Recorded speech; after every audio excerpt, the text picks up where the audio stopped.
Hai, balik lagi dengan kita pastinya ya, muka-muka yang udah gak asing nih ya pastinya. Ya, balik lagi kita ada di Bincang Bola di Eksportase pastinya. Kita sekarang bahasnya yang lagi rame aja sih Bang ya. Kenalin dulu dong. Oh iya, boleh. Masa nggak inget-inget sih sama nama Iya. kita udah 2 kali gitu kan. Ini yang episode ketiga. Ya udah deh boleh. Kita kenalan lagi ya. Dengan saya Wila Wildayanti di sini, dengan sebelah saya Abdul Susila, aka Pitching. Iya, saya biasanya manggil Bang Picing juga ya. Nah, Di lapangan lah dikenalnya Bang Picing gitu kan. Oke, Bang kita sekarang kalau kemarin-kemarin udah ngomongin soal Persib nih Bang ya. Sekarang harusnya yang lain lah Bang yang lagi deket gitu kan. Timnas FIFA dong. Matchday ya, Timnas pasti dong. kan. Timnas. Baru dari dadaku. Iya Bang, soal Timnas nih ya. Ngomongin Timnas baru aja selesai uji coba nih Bang gitu kan. Nah, bukan uji coba juga sih Bang, training match ya. Ya, training Ya udah match ya, disebutnya uji latih coba lah. tanding Iya, lah, latih latih tanding ya. tanding. Ya, latih tanding nih Bang. Lihatnya kayak gimana sih Bang? Nyinggung dikit lah soal Kemarin latihan. lawan Tanzania, semua pemain yang dipanggil main kecuali Nadia Wargawinata. Iya. Ya karena mungkin ya karena kiper udah ganti, nggak tahu pertimbangan apa, cuma Nadio. Secara permainan ya kalau dibandingkan lawan Vietnam, jomplang. Apalagi ketika kita kalah lawan Australia di Piala Asia, Iya. jomplang banget. Iya. Walaupun tolak ukur gue secara pribadi masih permainan timnas ya. Ketika main lawan Australia kalah itu mainnya enak banget walaupun kalah Kalah ya. ya. Itu enak banget selain Argentina ya. Iya. Jadi kalau Iya. tolak ukur gue di timnas tuh pertandingan itu. Iya, oh, oke. Itu yang terbagusnya gitu ya Bang ya. Tapi kalau untuk Tanzania kemarin emang rada ancur-ancuran tuh gimana tuh Bang? Hancur sih enggak, cuma komunikasi, chemistry kelihatan banget belum dapat. Belum dapat lagi. Kayak Tom dengan Ragnar itu berapa kali ya sampai ada apa ya, minta gitu nggak dapet segala macam. Marcelino belum bisa, directnya belum Belum enak. enak. Si Asnawi sampai dipanggil khusus oleh Sintayong dikasihkan Iya, ngasih arahan gitu. gesturnya begini begitu, kurang lebih 1 menit kurang itu ya ada yang Emang belum menurun lah performa pemain, emang kelihatan banget menurun. Berarti permasalahannya emang baru pertama kali kumpul lagi atau gimana sih Bang? Kalau kayak gitu apalagi ada beberapa pemain yang baru juga ya, kalau untuk Malik Rizaldi emang baru gitu kan. Karena mungkin apa ya, kompetisi sudah selesai. Kalau kompetisi sudah selesai kan itu namanya pemain kan peak performanya udah nyampe, habis turun dengan libur, walaupun segimanapun dia menjaga kondisi fisik tetap aja dia libur. Ya dia bebas makan mungkin walaupun tetap menjaga, bebas makan, istirahat. Pola hidup atletnya mungkin agak dikurangin mungkin ya, yang biasanya jam 9 tidur jam 12 lah, karena kan nggak ada kompetisi, Nggak ada kompetisi ini ya. ya. Mungkin hal-hal seperti itu masih dalam tahap wajar, makanya latihan ketika baru bergabung itu kan bisa dibilang keras banget. Pemain ketika diwawancara itu semua bilang latihan keras banget. Iya, apalagi Walaupun pas 2 hari latihan. cuma 3 hari latihan perdana, kedua ketiga itu berat banget yang dijalanin pemain, cuma ya namanya mengembalikan kondisi fisik ya. Iya, sampai ada yang ngeluh lelah juga gitu ya Bang ya. Makanya mainnya ya wajar sih, namanya habis digenjot fisik, main ya pasti kurang oke lah. Oke. Setelah uji coba kemarin kan pasti tujuannya ke FIFA Matchday, FIFA Matchday besok lah Bang, bisa dibilang lanjut kualifikasi Piala Dunia gitu kan. Untuk kans potensi di kualifikasi Piala Dunia sendiri masih ada 2 pertandingan nih Bang, lawan Irak sama Filipina. Gimana sih Bang lihatnya kayak gimana? Lawan pertama lawan Irak ya, lawan Irak tanggal 6 hari Kamis nanti. Itu mainnya sore atas permintaan Sintayong, awalnya malam kan. Dengan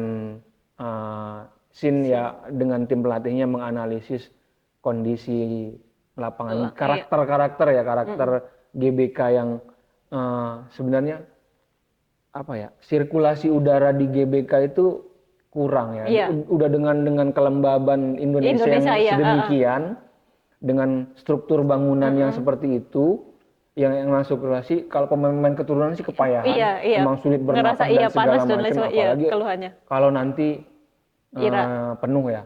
Walaupun nggak mungkin penuh karena PSSI tidak menjual total 70.000, paling ya 50-60 mungkin ada, tetap aja itu penuh.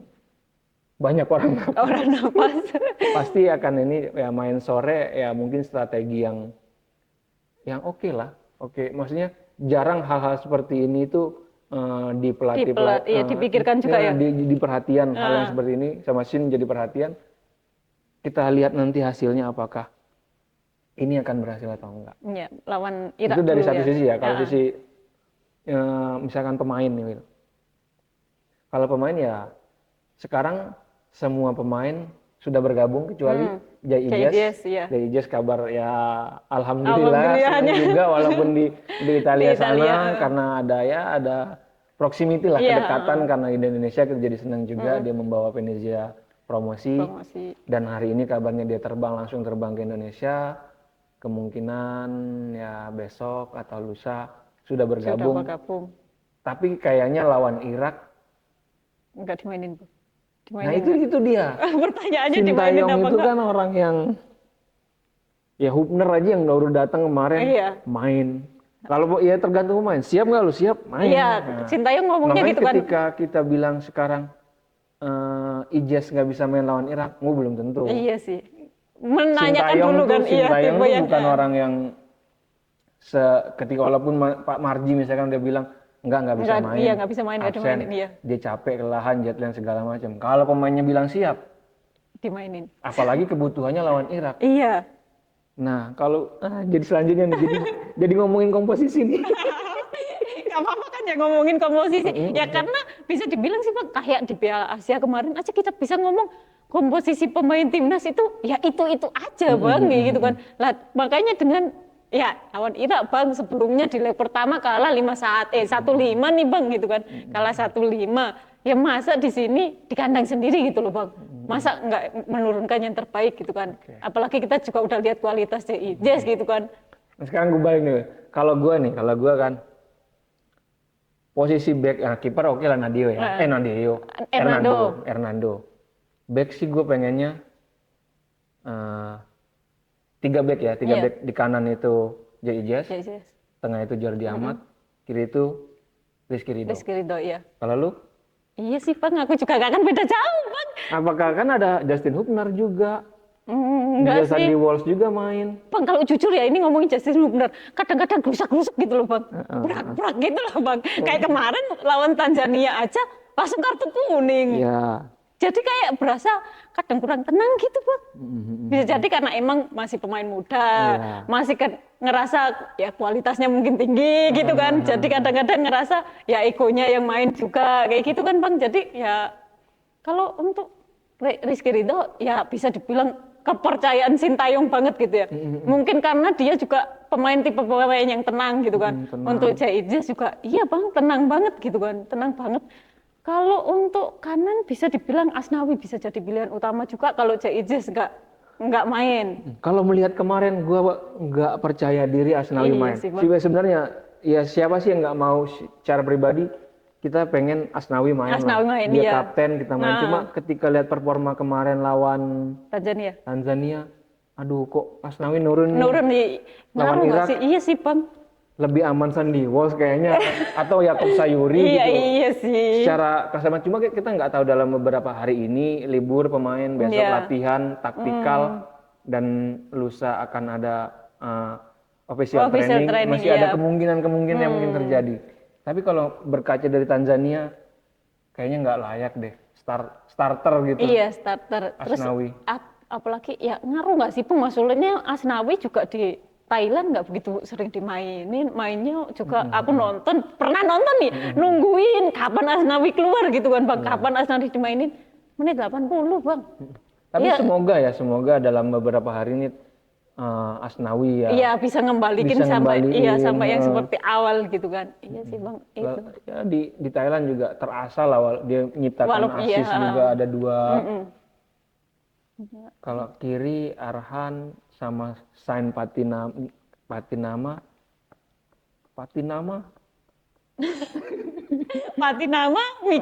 dulu kayaknya ya. Iya sih, kemarin juga bagus kan ya Bang ya. Iya sih. Apalagi sundulan dari Asnawi itu, aduh sayang banget Tiang.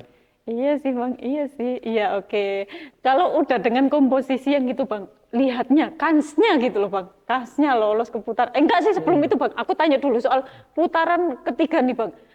Sintayong sering disebut sebagai pencetak sejarah dan lain sebagainya gitu kan. Story maker lah bisa dibilang kayak gitu kan. Kalau ngomongin sejarah kan sebenarnya format kualifikasi ini kan selalu berubah. Kalau istilahnya fase ketiga, nanti kita lolos. Ini bukan yang pertama. Udah pernah kita lolos ke fase ketiga. Emang tapi dulu modelnya hampir sama. Dulu playoff, Oh iya terus grup lolos juga. Cuma grupnya nggak sebanyak sekarang. Iya karena mau ditambah sampai Fase ini ya. ketiga baru grupnya tuh. Fase ketiga baru grupnya. Ya kalau dibilang fase ketiga ya pernah sebelumnya sekali.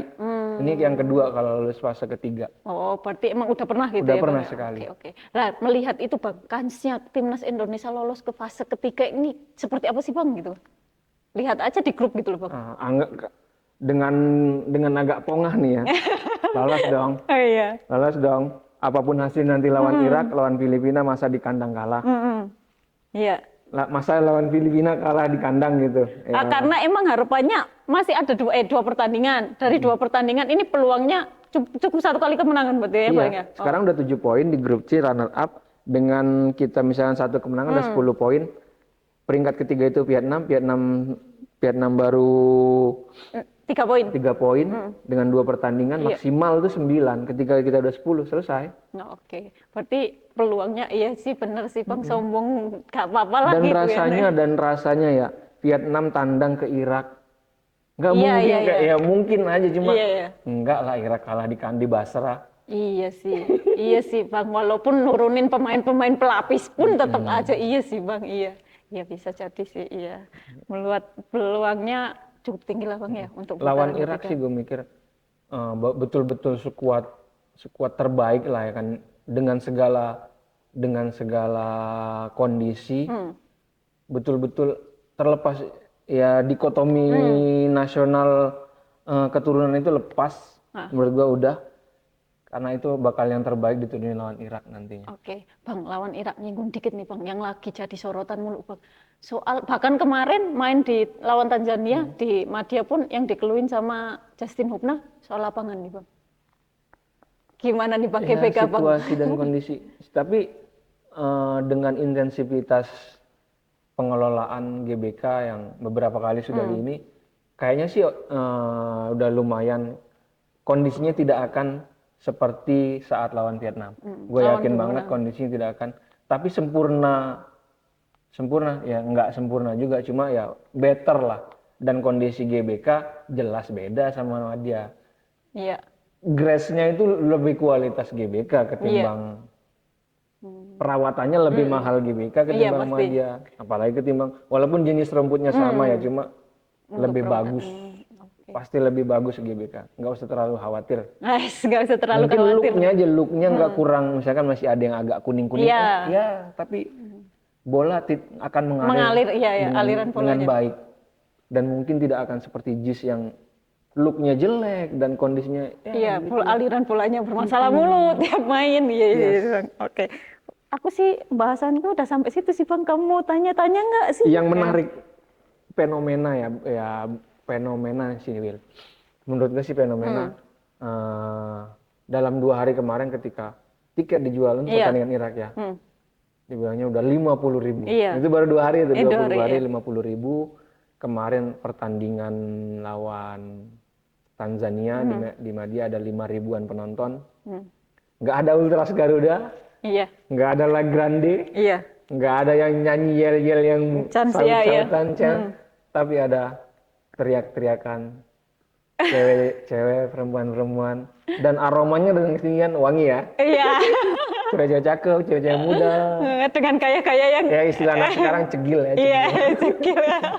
Menurut lu sebagai cewek kemarin juga datang ke stadion melihat fenomena inilah.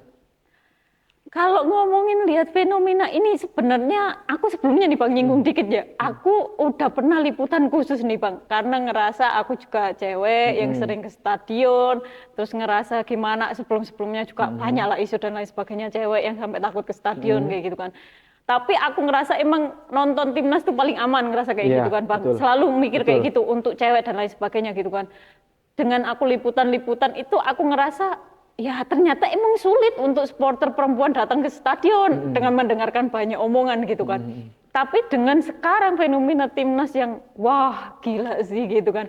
Bahkan yang kemarin itu tanpa La Grande, tanpa Ultras, tapi supporter cewek semuanya datang banyak banget. Bahkan saya kemarin datang nih liputan Tanzania, wawancara 3-4 orang gitu kan Bang ya. Itu yang saya tanyakan baru pertama, semua rata-rata baru pertama kali datang ke stadion. Udah kan Bang kelihatan kan gimana kalau bisa dibilang disebut FOMO, disebut cekil, ya nggak aneh lagi sih Bang menurutku. Karena emang mereka mengakui baru pertama kali datang ke stadion. Ketika ditanya, tahu nggak pemainnya siapa aja? Taunya cuma 1-2 gitu Bang. Rafael, Nathan, Ya. gitu doang Bang taunya. Ditanya yang lain gitu, ada nggak yang Jomblo-jomblo lain? itulah ya pokoknya. Iya. Ditanya yang lain, nggak tahu gitu Bang. Terus ada kalau pemain lokal, mungkin pemain yang lain itu bisa dibilang pemain keturunan gitu kan Bang ya. Kalau untuk yang lain, ada nggak pemain lainnya jadi idola? Ya lagi, balik-balik lagi. Marcelino, kayak gitu kan. Marcelino, Rizky Ridho. Ya mereka-mereka lagi yang dicari gitu kan Bang. Gitu. Untuk fenomenanya, alasannya mereka baru pertama kali sampai niat datang dengan ya bisa dibilang aksesoris lengkap banget timnas gitu kan. Dengan yang lebih dikenal kalau untuk fans timnas lainnya mungkin kayak yang udah biasa-biasa nonton dengan komposisi tiket sampai yang kayak Bang Picing ninggung mahal apa sampai terbilang udah 50.000 padahal itu dengan harga sefantastik itu kayak gitu kan bisa dibilang mahal banget tapi mereka niat nonton dan ya karena mereka ngomong pengen nonton langsung ya idola mereka kayak Nathan, kayak Rafael gitu kan ya itu tapi hilangnya di atmosfer pas pertandingan sih Bang.